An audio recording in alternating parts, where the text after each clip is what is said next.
తెలంగాణ మహిళలకు good news. మార్చి నుండి పింఛన్ల పెంపు ఖాయంగా కనిపిస్తోంది. మహిళలకు 2,500 రూపాయల ఆర్థిక సాయం అందించనుంది ప్రభుత్వం. గద్వాల్లో ఏఐసీసీ కార్యదర్శి సంపత్ ఈ ప్రకటన చేయడం జరిగింది. ఆర్థిక వ్యవస్థను చక్కదిద్దుతున్నారు రేవంత్ రెడ్డి. ప్రజల్లో పథకాలపై ఆశలు పెరిగినట్లుగా కూడా తెలుస్తోంది. విపక్షాల విమర్శలకు కాంగ్రెస్ గట్టి కౌంటర్ ఇవ్వబోతున్నట్లుగా కూడా తెలుస్తోంది.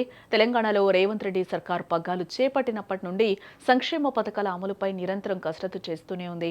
విపక్షాలు విమర్శలు గుప్పిస్తున్నా ఇచ్చిన మాట ప్రకారం అడుగులు వేస్తూ ఉంది. తాజాగా గద్వాల జిల్లా ఐజాలో నిర్వహించిన మున్సిపల్ ఎన్నికల ప్రచారంలో ఏఐసీసీ కార్యదర్శి సంపత్ కుమార్ ఒక సెన్సేషనల్ న్యూస్ చెప్పారని కూడా మనం చెప్పుకోవచ్చు. రాష్ట్రంలోని లబ్ధిదారులకు మార్చి నెల తర్వాత నుండి పింఛన్లను 4,000 రూపాయలకు పెంచుతామని ఆయన స్పష్టం చేశారు.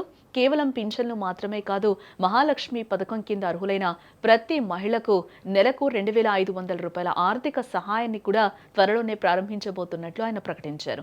గత ప్రభుత్వం వల్ల దెబ్బతిన్న రాష్ట్ర ఆర్థిక పరిస్థితిని సీఎం రేవంత్ రెడ్డి గాడిలో పెడుతున్నారని, అందుకే కొంత సమయం పడుతోందని కూడా ఆయన ఈ సందర్భంగా వివరించారు. ఇప్పటికే ఉచిత బస్సు ప్రయాణం, ఇందిరమ్మ ఇళ్లు వంటి ప్రధాన హామీలను ప్రభుత్వం విజయవంతంగా అమలు చేస్తుంది. ఈ క్రమంలో పెండింగ్ లో ఉన్న మరికొన్ని పథకాలను పట్టాలెక్కించేందుకు ప్రభుత్వం సిద్ధమైంది.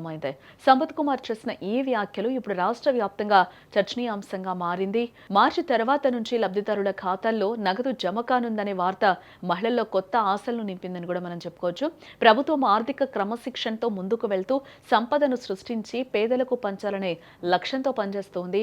విపక్షాల విమర్శలకు సమాధానం చెప్తూనే క్షేత్రస్థాయిలో ప్రజలకు మేలు చేయడమే ధ్యేయంగా రేవంత్ రెడ్డి టీం దూసుకుపోతోందని చెప్పుకోవచ్చు. మరి మార్చి నెల తర్వాత ఏ పథకాలు ఏ విధంగా అమలవుతాయో వేచి చూడాలి. ఇప్పుడిప్పుడే గల్లపెట్ట బరువెక్కుతుంది. రేపు మార్చి 31 తర్వాత కొత్త ఆర్థిక సంవత్సరం అంటారు. మార్చి 31 నుంచి మార్చి 31 ఆర్థిక సంవత్సరం అయిపోతుంది. కొత్త బడ్జెట్ వస్తుంది.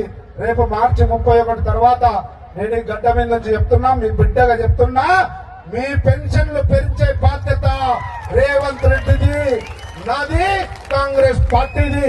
అట్లే మహిళలకు 2,500 ఇచ్చే బాధ్యత కూడా మాది, కాంగ్రెస్ పార్టీది, రేవంత్ రెడ్డిది. అండగా నిలబడండి.